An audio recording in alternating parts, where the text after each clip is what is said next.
Bendiciones, mi nombre es Rubén Pana y soy pastor en la iglesia Alumbra en la ciudad de Barranquilla, Colombia. Qué bueno y qué alegre estamos de tenerte aquí en nuestro canal y que estés a punto de escuchar la palabra del Señor. De verdad que oramos que esa misma palabra entre a tu corazón y pueda transformar y restaurar tu vida por completo. Pero quiero recordarte que esta palabra, esta enseñanza, nunca va a reemplazar la necesidad de congregarnos físicamente en nuestras iglesias locales. Así que como pastor de la iglesia Alumbra, te invito a que recibas esta palabra como instrumento de Dios para tu vida, pero que pienses también en congregarte en una iglesia local. Dios te bendiga y Dios te guarde. Oramos que esta próxima palabra sea eficaz de parte de Dios para tu vida.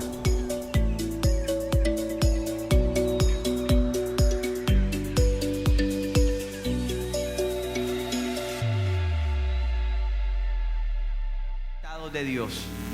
Esta enseñanza se llama Desesperadamente Necesitados de Dios y está basada en el Salmo 51 en todos sus versículos, en todos sus versículos. Vamos a notar algunos más profundos que otros, porque si no tocaría enseñar el Salmo 51 3 domingos, porque es largo, tiene 18, 19 versículos, pero vamos a notar algunos versículos más profundos que otros. Pero quiero que ustedes sepan algo en el contexto. Y ahorita voy a leerles una partecita de esta canción, Tal Como Soy.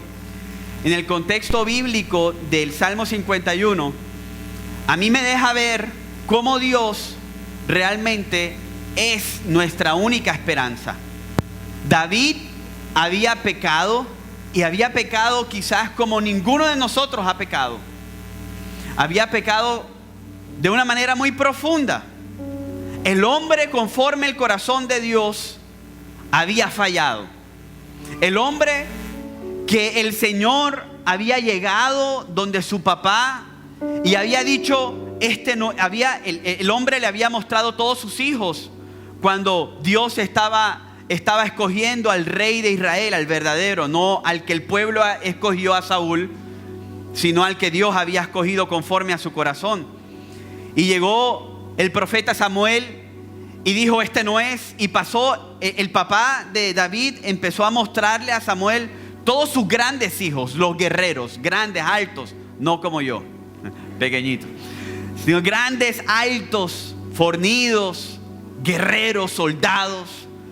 Y Samuel decía, este no es, este no es, este no es, este no es. Y el propio papá de David se había olvidado que tenía un hijo en el bosque, en las praderas. Y entonces él dijo, me acuerdo que tengo un hijo. David lo mandó a llamar y dijo, este es. Ese mismo David hoy está mostrándonos ahora en una canción que al final es una oración de arrepentimiento. Porque David pecó, mis hermanos. La Biblia nunca oculta los grandes pecados de sus grandes hombres. No como nosotros, que nosotros cuando nuestros familiares pecan o cuando nuestras hijas están pecando, tratamos de ocultar el pecado de nuestros hijos. Tratamos de ocultar nuestro propio pecado para no ser expuestos. ¿Sabes? David había pecado fuertemente. Él se había quedado en su palacio cuando tenía que ir a la guerra. Él tenía que estar enfrente de la batalla. Él tenía que estar enfrente del ejército, porque antes los reyes iban enfrente del ejército. Y se quedó en su casa descansando. Y él subió al balcón de su casa, a la azotea, y vio y vislumbró a una bonita mujer, Betsabé. Y entonces él la codició en su corazón. Y para hacer la historia corta, él hizo el complot para mandar a Urías, el esposo de Betsabé, a la guerra, donde sabían al momento o al espacio de la guerra, donde David sabía que Israel en ese momento iba a ser vencido. Y él mandó a Urías, al esposo de Betsabé, para que peleara esa pequeña batalla y para que lo mataran. Entonces, aquí en este Salmo 51 se deja ver varios pecados. El pecado del adulterio, el pecado de la fornicación, el pecado de un corazón duro que no quería arrepentirse, el pecado de un corazón que escondía su pecado. Eso es pecado, esconder el pecado es pecado. El pecado de un corazón que no le importó su reino, no le importó su casa. A David no le estaba importando su esposa, a David no le importaban sus hijos, a David solo le importaba lo que él quería hacer con Betsabé. La mandó a llamar y se acostó con ella, la mandó a llamar y adulteró con ella. Porque el pecado nos enceguece, nos embrutece. El pecado nos lleva a un deterioro. El pecado es el veneno más profundo que nosotros podemos vivir en medio de nuestra vida. Ese es el pecado. Es el veneno más profundo que nosotros podemos vivir en toda nuestra vida. Y sabes, David tuvo un momento de misericordia cuando el Señor mandó a Natán, al profeta. Y esos son los momentos de gracia que el Señor pone en nuestra vida. Manda a personas y nos dicen: ojo, que lo que estás haciendo está incorrecto. Ojo, que lo que primero hace el pecado es alejarte del cuerpo de Cristo. Ojo, que lo que primero hace el dolor y el sufrimiento es alejarte de donde puedes conseguir consuelo y restauración, el cuerpo de Cristo, la iglesia, su presencia. Entonces mandó a Natán, y por medio de una parábola, David entonces fue llevado a un conocimiento de su pecado. Fue llevado a saber que él había pecado, a saber que él había pecado delante del Señor. Entonces David escribe el Salmo 51. Y lo más impresionante es que David escribe esta canción y en las negrillas de arriba del Salmo 51 dice que este salmo fue escrito para el músico principal. Es decir, estas palabras que vamos a leer, esta canción, la cantaba la iglesia hace 3000 años atrás en las épocas de los salmos. Es decir, el pecado de David se hizo público. Él no ocultó su pecado. Pastor, cuidado, vas a decir algo. Es mi vida personal. El pecado de David, él la hizo público. Él lo hizo público. ¿Por qué? Porque él no solamente hizo público su pecado, sino que hizo público su arrepentimiento. Para que la iglesia supiera que cada vez que estamos en pecado tenemos una esperanza en Cristo, en Dios. Para que cada vez que la iglesia entre o que personas entren al pecado, la culpa no te lleve a alejarte de Dios, sino que la culpa te lleve a buscar refugio en el lugar correcto. Y la iglesia necesitaba saber eso. Por eso David no se podía callar y poner y escribir esta canción para solamente unos cuantos. David escribió esta canción para muchos. En ese momento no se había escrito Efesios. No, para nada. Efesios se escribió 2000 años, mil y pico de años después. Pero en Efesios nosotros sí tenemos la oportunidad de saber cuál es nuestra única esperanza. Como dice el catecismo del libro que estamos estudiando, nuestra única esperanza en la vida y en la muerte. ¿Quién es nuestra única esperanza? Y Efesios capítulo 2, versículo del 4 al 7 dice, y quiero comenzar así antes de leer la primera parte del Salmo 51. Dice: pero Dios, que es rico en misericordia. Mis hermanos, si tú te tienes que ir ahora de un dolor de estómago, Y solamente tienes que escuchar esta parte de la palabra. Es lo único que tendrías que escuchar en esta mañana.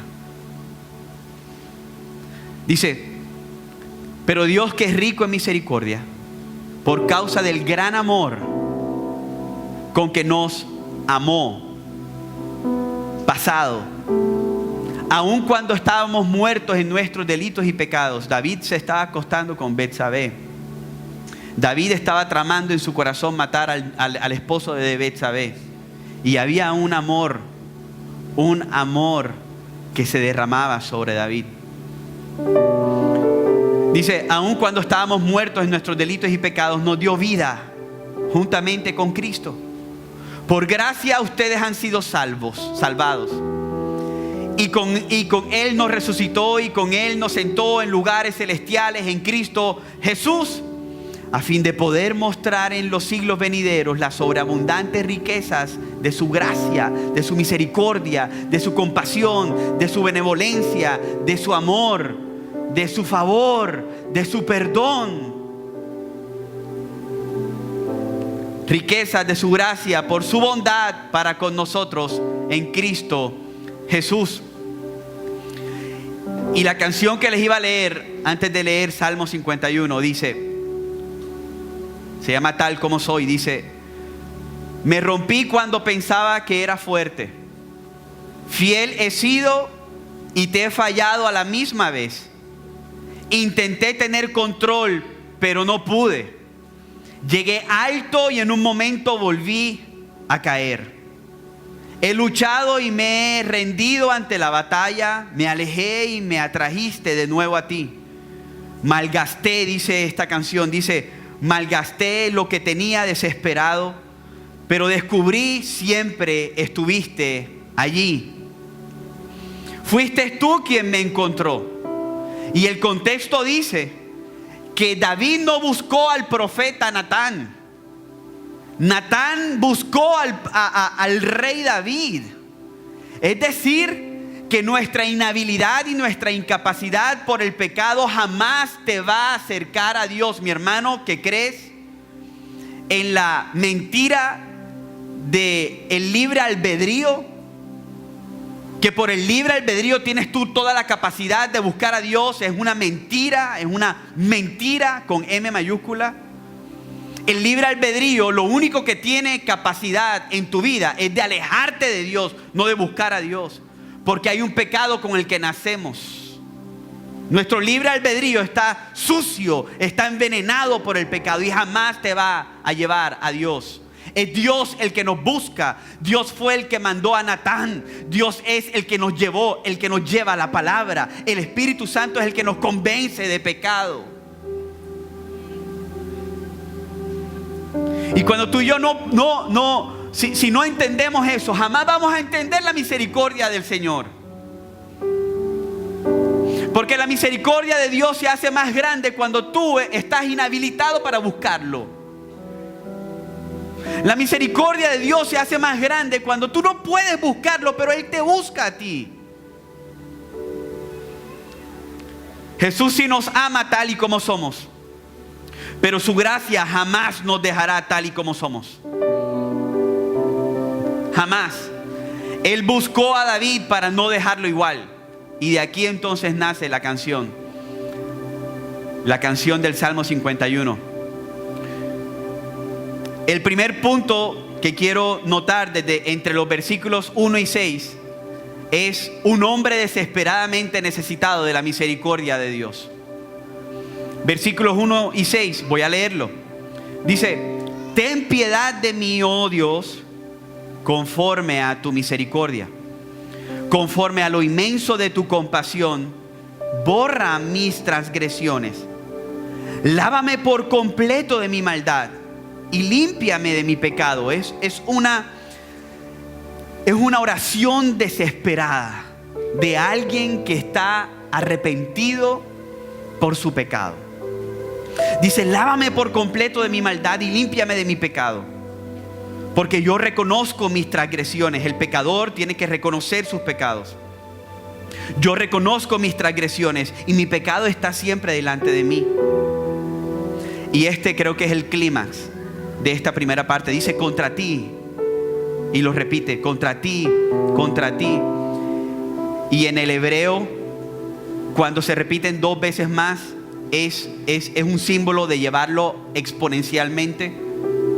Entonces dice contra ti, contra ti, contra ti, contra ti, contra ti y contra ti solamente he pecado, mi Dios. Contra ti solo he pecado y he hecho lo malo delante de tus ojos. De manera que eres justo cuando hablas y sin reproche cuando juzgas. Yo nací en iniquidad y en pecado me concibió mi madre. Tú deseas la verdad en lo más íntimo y en lo secreto me harás reconocer, me harás conocer sabiduría. David comienza suplicando directamente por la misericordia de Dios. Ten piedad de mí, oh Dios, conforme a tu misericordia, conforme a lo inmenso de tu compasión. Familia amada, nosotros no podemos llegar ante el Señor con un corazón orgulloso. No podemos llegar ante el Señor con excusas. Yo pequé, Señor, yo pequé. Pero es que fue culpa de ella. Tú la viste. David no llegó con excusas. David no llegó diciendo, yo fui un rey bueno hasta que pequé. Es que, mi amor, yo siempre he sido bueno. ¿Me vas a juzgar por un solo pecado? ¿Te vas a olvidar de todos los 35 años de matrimonio que tenemos? ¿Y me vas a juzgar por un solo pecado? David no llegó ante su presencia, mis hermanos, diciéndole al Señor, ¿por qué me juzgas por un solo pecado? ¿Sabes? En Salmo 32:3 dice, mientras callé se envejecieron mis huesos y mi cuerpo se consumió con mi gemir durante todo el día. ¿Sabes qué hizo Dios cuando él todavía estaba terco por medio de su pecado? Permitió que el pecado consumiera los huesos de David. Dios jamás le pasó una mano de pechiche al pecador. En otra parte de la palabra dice, David diciéndole a Dios, tus flechas me aniquilaban a cada rato mientras yo estaba pecando. Mi hermano, no son cuántos pecados haces, es contra quién lo haces.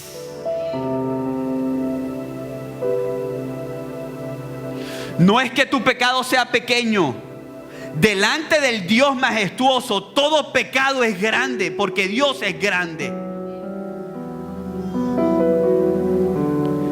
Esta es la expresión de un corazón humillado, arrepentido. En esta expresión David no menciona ningún mérito. Este es un grito desesperado que decía, aquí estoy sin orgullo. No tengo ningún orgullo, Señor. Ten piedad de mí, rescátame, Dios. Te necesito, me rindo a ti. Ten misericordia, estoy quebrado. Sácame del lodo, alcánzame con tu gracia. Hermanos, escuchen esto. Solo cuando nuestros ojos son abiertos y podemos ver nuestra condición, corremos a buscar la ayuda de nuestro Salvador.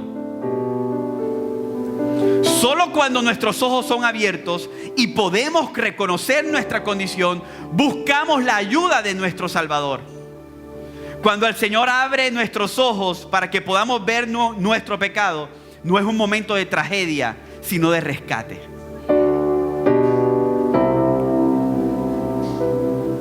La mayoría de veces intentamos poner nuestro pecado oculto porque pensamos, es una tragedia, me voy a divorciar. Lo que pasa es que ya estás divorciado de Dios, aunque sigas casado con tu esposa. Pero cuando tú expones tu pecado a las personas que tienes que exponer tu pecado, no son momentos de tragedia, aunque sean momentos dolorosos. Son momentos de rescate, mi hermano. Dios no te prende las luces para avergonzarte, sino para rescatarte. Para derramar gracia donde hay oscuridad. David no podía seguir así. David era el hijo de Dios. Y un hijo de Dios pecando hiere el corazón de Dios. Por eso Dios mandó a Natán y le dijo: vuelve.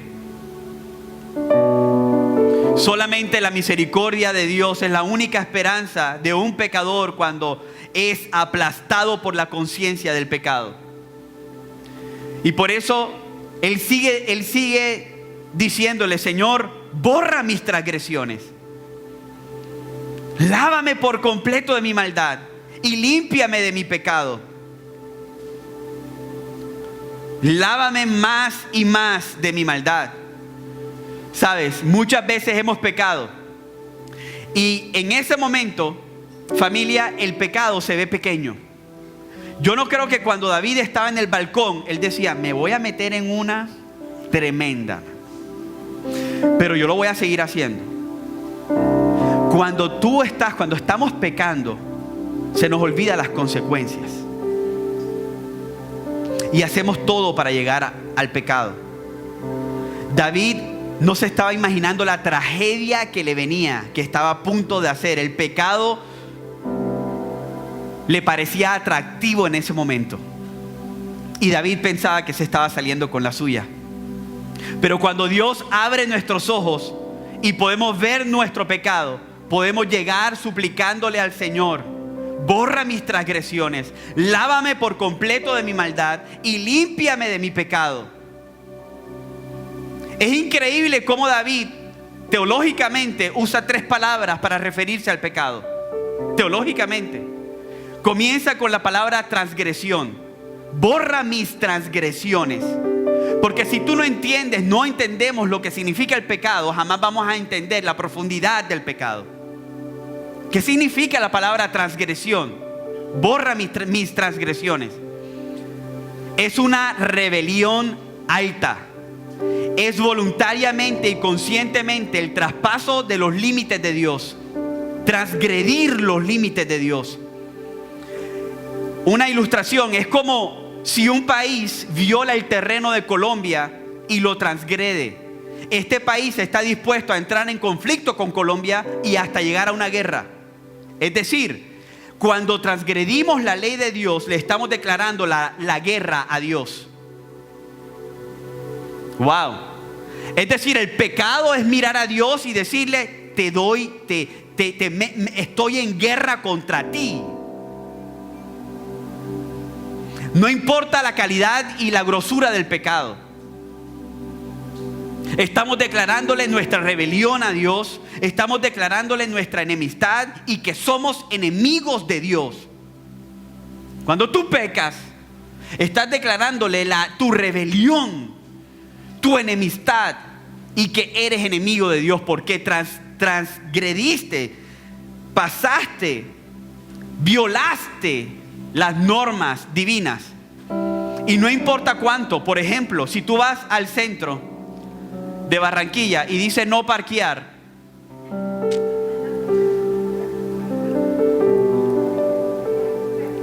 le pones un periódico a la placa, mi hermano. Mi hermano amado, estás violando una ley. Entonces eres un infractor para la policía. Y la policía entonces tiene que juzgar al infractor. La policía actúa como si tú fueras su enemigo.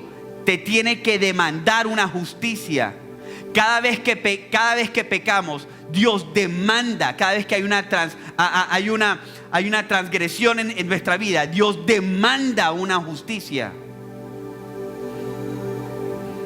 La segunda palabra es iniquidad, maldad. Dice: lávame por completo de mi maldad. Y esta palabra es muy profunda. Captura la naturaleza del ser humano. Alguien lo define de esta manera: la iniquidad no es hacer algo malo, es ser alguien malo. Transgresión es violar. Iniquidad es ser alguien malo. Ser alguien malo. Pastor, ¿tú me estás diciendo malo? No, yo no, la Biblia. Yo no, su palabra. Porque es que esto lo tenía que entender David para después tener la culpabilidad del pecado, y que esa culpabilidad lo llevara a los brazos del Dios misericordioso. Es que si nosotros no nos sentimos pecadores, no necesitaríamos nunca de un Salvador, de un Salvador con misericordia, mi hermano. Jamás tuviéramos que pedir perdón. Jamás tuviéramos que arrepentirnos. Y la tercera palabra es pecado en sí. El pecado es la inhabilidad de hacer las cosas correctas. Es la inhabilidad de vivir el estándar de Dios, aparte de la ayuda de Dios. Hay un predicador, R.C. Sproul, dijo esto. Dijo, el pecado es una traición cósmica. En el pecado más leve, pecamos contra Dios y estamos atacando su soberanía. Estamos poniendo nuestra autoridad sobre la suya, y en cada pecado estamos involucrados en la traición. Nos rebelamos contra nuestro Rey. Hermanos amados, el pecado es el desastre máximo de la humanidad. Destruye relaciones, destruye vidas, arrasa con lo que se interponga en su camino, y puede atrasar el propósito por el cual Dios te puso en la tierra. Por eso David, cuando entendió esto, mi hermano, suplicaba: borra mis transgresiones, límpiame de la maldad, lávame por completo. Por eso es que él suplicaba eso: borra, lávame, límpiame. Y lo más hermoso es lo que dice Isaías 43:25, porque cuando tú llegas al Señor pidiéndole, suplicándole, Señor, lávame, borra, olvídate de mis pecados. Yo sé que tú tienes una lista de pecados, porque es que tú tienes que juzgarlos. Yo sé que tú no pasas por alto al culpable. Tú tienes que apuntar cada pecado que yo hago. Por eso David decía: borra mis pecados de tu lista, Señor. Límpialo, límpiame, lávame.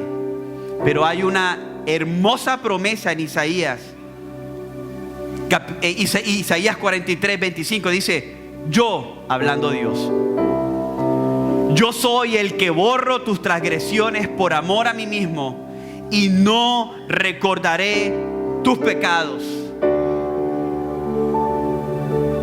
Mi hermano, eso no te da a ti un fresquito. Eso no te da a ti ganas de adorar a Dios, sabiendo que nosotros somos pecadores. Él diciéndonos: no me voy a acordar de tus pecados. ¿Sabes por qué? Porque Él se acordó de los pecados, pero los imputó en una sola persona.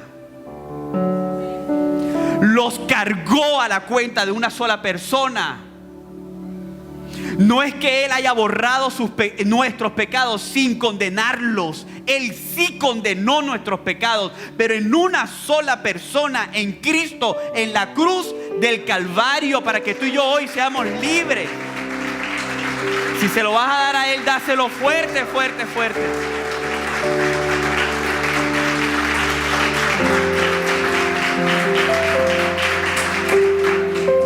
David suplicaba profundamente y reconocía sus pecados. A los hombres, varones, macho camachos, nos cuesta llegar y decir: fallé, pequé. Nos cuesta horrores. Y David en el versículo 3 dice: porque yo reconozco mis transgresiones. Yo reconozco mis transgresiones. Y mi pecado está siempre delante de ti, delante de mí. Versículo 4 dice: contra ti solo he pecado y he hecho lo malo delante de tus ojos. De manera que eres justo cuando hablas y sin reproche cuando juzgas. De manera que eres justo cuando disciplinas, reprendes y traes consecuencias a mi vida. Mi hermano amado, Dios traerá, Él borró nuestros pecados en la cruz del Calvario, pero los pecados que haces todavía tienen consecuencias. Y Dios permite esas consecuencias en nosotros porque Él no es un padre pechichón, Él es un padre de amor que disciplina. Y David lo sabía. Yo sé que vienen consecuencias, Señor. Yo no me he portado bien. Yo sé que vienen consecuencias. Pero tú eres justo aún en las consecuencias que tú me vas a mandar. O sea, David no llegaba y decía, ¿por qué perdí el hijo? ¿Por qué, Señor? Tú eres malo. ¿Por qué Betsabé perdió al hijo? ¿Por qué perdí mi hijo? No, él sabía que Dios estaba siendo justo cuando Dios permitió que ese niño muriera.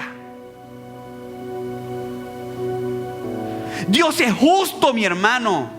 Cuando Él entra a disciplinarnos, Él disciplina con amor y con justicia. Su mano de amor a la derecha y su mano de justicia a la izquierda. David sabía que había pecado verticalmente. Solo verticalmente. David sabía que había herido el corazón de su Padre Celestial. David sabía que había despreciado la autoridad y el cuidado de Dios. David sabía que había despreciado la verdad de Dios. Mi hermano, no te metas con esa mujer o no te metas con ese hombre. No me importa, ese hombre es mío. No te metas con ese hombre. No me importa, yo lo voy a cambiar. Diani, ¿sí o no, Diani? Ey, no te metas con él. Si tú estás enamorada de él, ora por él desde lo lejos y que Dios sea el que cambie ese corazón. Tú no lo vas a cambiar.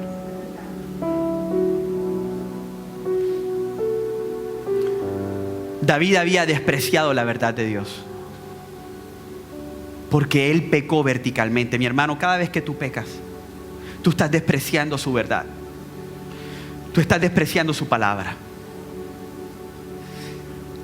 Si yo le doy un combo de McDonald's a mis hijas y mis hijas vienen y hacen, no me gusta, ¿tú para qué me compraste eso? Mi corazón se va a doler, man. Mi corazón se va a doler. ¿Por qué no se dolería el corazón de Dios cada vez que pecamos? David había despreciado la autoridad y el cuidado de Dios. David había herido el corazón de Dios. David había pecado primero contra Dios verticalmente.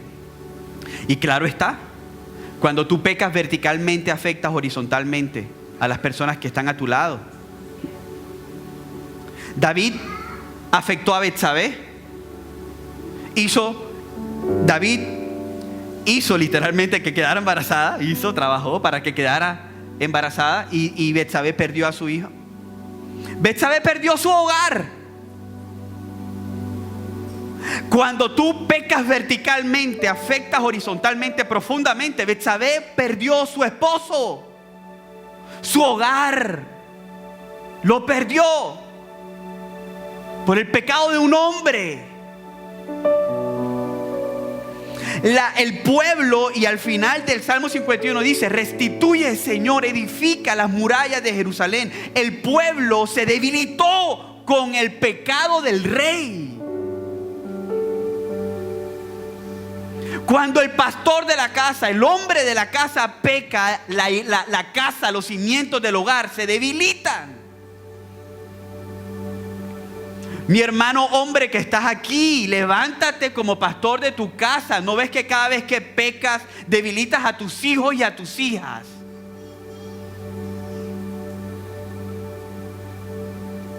David lo sabía.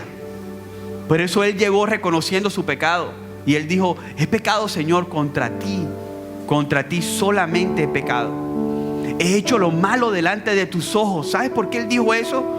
Porque cuando se estaba acostando con Betsabé, a David se le olvidó que Dios era un Dios omnipresente. Y que Dios estaba viendo ese pecado allí. Cuando se masturba el hombre, cuando ve pornografía, cuando miente a su esposa, cuando hace negocios corruptos, cuando se parquea en un lugar que no se tiene que parquear, cuando transgrede, cuando opera en iniquidad o cuando peca, Dios está allí viendo, mi hermano. Por eso David decía, he hecho lo malo delante de ti. Él lo reconoció. Delante de tus ojos, dice, de manera que eres justo cuando hablas y sin reproche, cuando juzgas. Mis hermanos, tenemos que reconocer que somos capaces de hacer lo mismo que hizo David. Oye, David sí es malo. ¿Viste? Malo ese.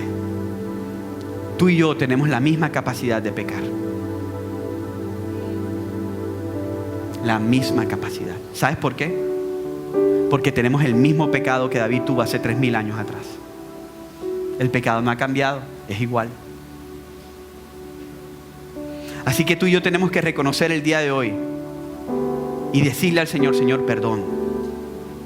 Quizás no hemos matado con un arma, pero hemos matado con las palabras. Quizás no hemos adulterado físicamente, pero sí emocionalmente. Quizás no hemos dicho mentiras para acabar con un hogar, pero sí hemos mentido a nuestras esposas, a nuestras hijas. Cada vez que tú dices, llego a las 5 y llegas a las 6:30, es mentir. Y es pecar. Amada familia, nunca debemos tener miedo de contemplar nuestra maldad en toda su extensión, porque la misericordia de Dios en Cristo es totalmente acorde con nuestra necesidad de perdón. No tengamos miedo de llegar al Señor, porque nuestra necesidad será suplida, porque tenemos un Dios lleno de misericordia.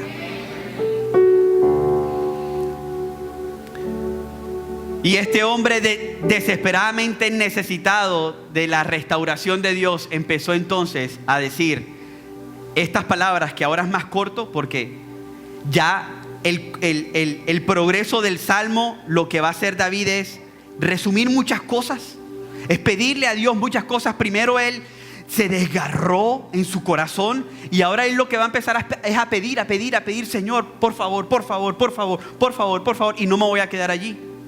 Solamente quiero notar dos o tres puntos importantes. Lo primero que dice es que David siguió reconociendo su pecado. Dice, yo nací en iniquidad. Versículo 5, la segunda parte. Yo nací en iniquidad y en pecado me concibió mi madre. Hablamos en el devocional antes del servicio que no era que la mamá era prostituta o se había divorciado. No. La mamá tenía el mismo pecado de David. Entonces David supo que cuando se engendró su cuerpo en el vientre de su madre, se engendró con algo llamado pecado. Y para Dios no fue malo formarlo así, porque ese pecado es el que nos lleva a Cristo después. ¿Te das cuenta? Que la teología no se choca a sí misma. David sabía que el corazón del problema era un problema en el corazón. David estaba diciendo que el problema de adentro era 100% más importante que el de afuera. David estaba diciendo que había nacido con una corrupción radical. Teológicamente se llama, estaba en la depravación total del hombre. Lo dijo Calvino hace 500 años atrás. David sabía que había nacido depravado y por eso él no justificó su pecado diciendo fue un desliz. No, él dijo, yo nací en pecado. Yo era un pecador antes de pecar. Qué tremendo, ¿ah? Porque eso quita la bondad del hombre 100%. Por eso Romanos 2 dice, no hay justo ni aún uno. Y cuando nos quitan la bondad, la Biblia es experta en eso, porque cuando la Biblia quita tu bondad, tu única esperanza es el único bueno que hay, Cristo. ¿Te das cuenta por qué la Biblia nos quita la bondad? Cristo es nuestra única esperanza. Esto me ayuda a entender que no tengo la capacidad de escapar de mi pecado porque lo llevo desde que nací. Entonces nuestra única esperanza es la misericordia y la gracia amorosa de Dios. Y entonces David comienza pidiéndole al Señor muchas cosas.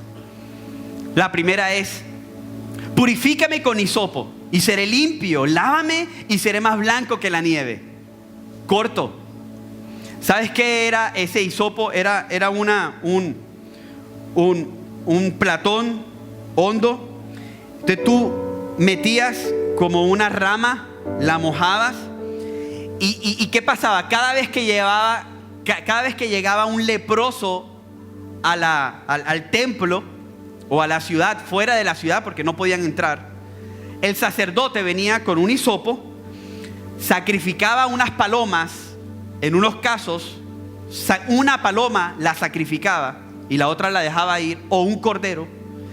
Mojaba el hisopo con sangre y lo limpiaba al leproso. Y el leproso era limpio de su lepra. Cuando David está diciendo aquí: límpiame con hisopo, ¿sabes qué estaba diciendo él? Yo no tengo la capacidad de salvarme a mí mismo. Tiene que morir alguien para que yo sea limpio. Límpiame con hisopo. Lávame y seré más blanco que la nieve.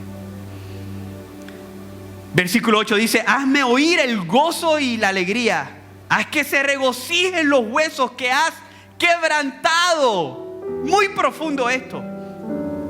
¿Quién es el que quebranta los huesos? Ahí está arribita. Que se regocijen los huesos que has ¿qué? ¿A quién le está hablando David? ¿Quién es el que quebranta? Dios. Pero David llegó y le dijo: haz que se regocijen los huesos que, sana los huesos que tú mismo has quebrantado. Versículo 9 dice: esconde tu rostro desde mis pecados y borra mis iniquidades. Y este versículo que no sabemos mucho dice: crea en mí, oh Dios, un corazón limpio y renueva un espíritu recto dentro de mí. David estaba pidiendo una transformación total, no parcial. David lo que estaba pidiendo era una radicalidad en su corazón. Él no estaba diciendo de ninguna manera: remiéndame ahí, bacán, haz una cosa ahí.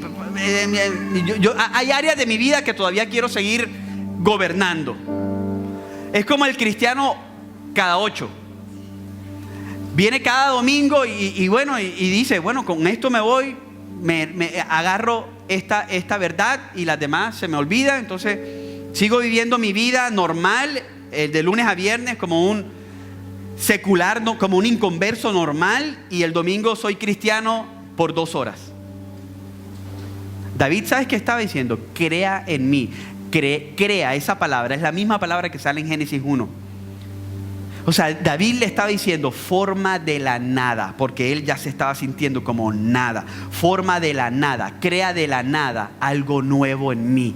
Crea en mí un corazón nuevo, limpio. Lo hermoso es que hay una promesa. Ezequiel 36:26 dice: les daré, dice el Señor, un corazón nuevo. Dice: les daré un corazón nuevo y pondré un espíritu nuevo dentro de ustedes. Les quitaré ese terco corazón. Digan conmigo: yo tengo un terco corazón. Mi hermano, pero hay una promesa que Dios va a quitar ese terco corazón. Dice: les quitaré ese terco corazón de piedra y les daré un corazón tierno y receptivo. Pidámosle a Dios que haga, que cree en nosotros un nuevo corazón. El versículo 11 dice: no me eches de tu presencia, no quites de mí tu Espíritu Santo. Dice el versículo 12: restitúyame el gozo de tu salvación, sosténme con un espíritu de poder, porque cada vez que tú pecas, la presencia de Dios está, pero ya tú no la puedes percibir. Y por eso David decía: no me eches de tu presencia, porque se sentía sin su presencia. No quites de mí tu Santo Espíritu, restitúyame el gozo de tu salvación. Era salvo, pero vivía triste como un inconverso, sin esperanza. El pecado hace que nos sintamos así. Y termino con este último punto. El hombre perdonado tiene una necesidad desesperada de volver a adorar a Dios.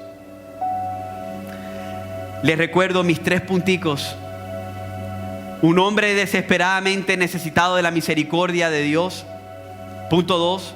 Un hombre desesperadamente necesitado de la restauración de Dios. Y punto 3. El hombre perdonado tiene una necesidad desesperada de volver a adorar a Dios. Leo estos últimos versículos y terminamos. Dice: líbrame de los delitos de sangre, oh Dios, de mi salvación. Aquí viene. Entonces mi lengua cantará con gozo tu justicia. Abre mis labios, oh Señor, para que mi boca anuncie tu alabanza. Porque tú no te deleitas en sacrificio, de lo contrario yo ofrecería. No te agrada el holocausto. Los sacrificios de Dios son el espíritu contrito y el corazón contrito y humillado. Oh Dios, no despreciarás. Mis hermanos, cuando nosotros estamos en pecado, lo primero que se nos quita son las ganas de adorar y de alabar a Dios. Es difícil. La culpa, estaba hablando ahorita con Mariana, la culpa del pecado nos lleva a alejarnos de Dios o a acercarnos a Dios. Y cada vez que pecamos, nos cuesta abrir nuestra boca y alzar nuestras manos para alabar al Rey de Reyes y al Señor de Señores. ¿Sabes qué estaba diciendo David aquí? Te he dejado de adorar. David era un adorador. Te he dejado de adorar por tanto tiempo. Pero ahora que vino Natán y sé mi pecado, abre mi boca otra vez para poderte adorar, sentirme libre y adorarte, Señor. A David le hacía falta levantar su boca en adoración al Señor, porque estaba pecando. Termina este salmo y dice: restituye entonces las murallas de Jerusalén. Mi daño causado a la gente, restitúyelo, Señor. Pero me quedo con que él ya tenía un corazón perdonado y ya quería gritar una alabanza. Joel 2:13 dice: no se desgarren la ropa en su dolor, sino desgarren sus corazones. Regresen al Señor su Dios, porque Él es misericordioso y compasivo, lento para enojarse y lleno de amor inagotable. Está deseoso de desistir y no de castigar. Mis hermanos, termino con esto. Venimos desdichados, miserables, pobres, ciegos y desnudos, pero Él nos dará un consuelo. Y ese consuelo nos llevará a adorarlo otra vez. ¿Será que te puedes poner en pie, por favor? Vamos a aferrarnos a Él. Amada iglesia, yo me imagino cuando David terminó de escribir esta canción, él lo primero que hizo después fue adorar al Señor. Es decir, presentó ante el Señor un corazón destrozado por el pecado, necesitado por misericordia. Después le pidió al Señor restauración. Límpiame con hisopo. Y ahora le dice: llena mi boca de nuevo de tu alabanza. ¿Ven? El pecado perdonado te lleva a entender el sacrificio de Cristo, y el sacrificio de Cristo te lleva a adorar a Cristo. Si tú hoy no quieres adorar al Señor, es porque no has entendido el sacrificio de Cristo. Si no entiendes el sacrificio de Cristo, es porque no has entendido la capacidad que tiene tu corazón de pecar. ¿Será que puedes levantar tus manos donde estás y terminar en adoración esta mañana? Levanta tus manos, iglesia. Levanta tus manos. Señor, perdón. Ten piedad de nosotros, oh Señor, conforme a tu misericordia, conforme a tu inmenso